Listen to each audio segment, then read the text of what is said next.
জামাত শিবির বট বাহিনীর ছড়ানো তিনটা গুজব এদেশের মানুষের মাথা ঘুরায় দিছে।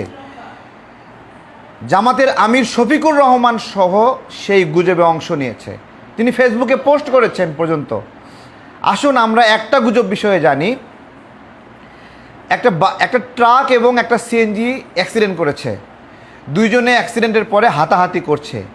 এই ঘটনাকে চাঁদা না দেওয়ায় ট্রাক চালককে মারধর করছে, এই নামে গুজব ছড়ালো জামাত শিবির।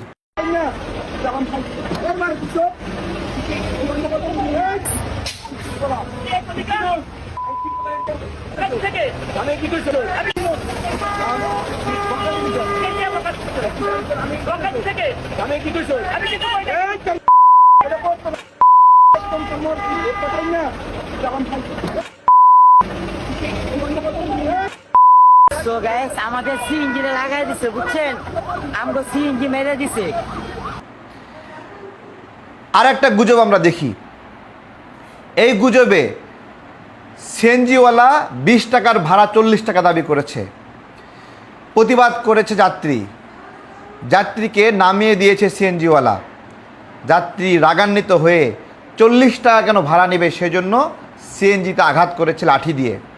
এই ঘটনাকেও জামাত শিবির বিএনপির চাঁদাবাজি হিসেবে উপস্থাপন করেছে।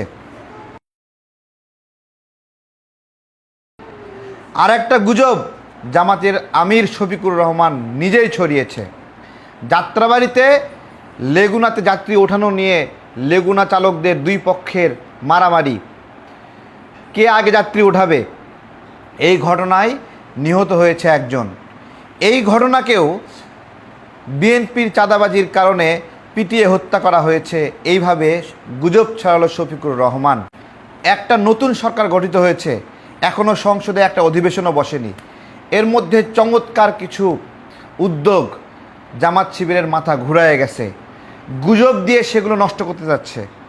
বিডিআর নতুন নামে ফিরে এসেছে। আকাশে ভারতের বিমানকে নিষিদ্ধ করা হয়েছে, কেন? ট্যাক্স দেয় না, মেয়াদ ট্যাক্স দিচ্ছে না। এরপরে নদী খননের উদ্যোগ নেওয়া হয়েছে। জামাত শিবিরের মাথা ঘুরছে শুধু। প্রোটোকল ছাড়া তারেক রহমান সিগন্যালে দাঁড়ায় আছে, মাথা ঘুরছে। সারা দেশে বিএনপির এমপিরা চাঁদাবাজের বিরুদ্ধে ব্যবস্থা নিচ্ছে, পুলিশ চাঁদাবাজকে ধরে মাইকিং করছে এবং বিএনপির এমপিরা চাঁদাবাজকে ধরে জেলখানায় দিচ্ছে। জামাত শিবির গুজব ছড়াচ্ছে, মাথা ঘুরছে, গুজব দিয়ে পরাজিত করতে যাচ্ছে। একটা নতুন গঠিত সরকারকে শান্তিতে থাকতে দিতে যাচ্ছে না জামাত শিবির। এই হলো এদের রূপ। এদের আমির পর্যন্ত গুজবে অংশ নিয়েছে। এর আগে জামাতের আমির নোয়াখালী ধর্ষণের ঘটনায় গুজব ছড়ালো। যেই দলের সর্বোচ্চ নেতৃত্বের জায়গায় গুজব ছড়ায় তাদের কাছ থেকে কী আশা করবেন? প্রথমে বলল গণধর্ষণের ঘটনা ঘটেছে, ভোট না দেওয়াই, শাপলাকালিতে ভোট দেওয়াই গণধর্ষণ করেছে। পরবর্তীতে সেই নারী বলল গণধর্ষণ না, শুধু ধর্ষণ করেছে। ডক্টর ইউনূস ফোন দিল, বলল ধর্ষণ নয়, ধর্ষণের চেষ্টা করা হয়েছে। এইবার শফিকুর রহমান কি জবাব দেবে জানতে চাই।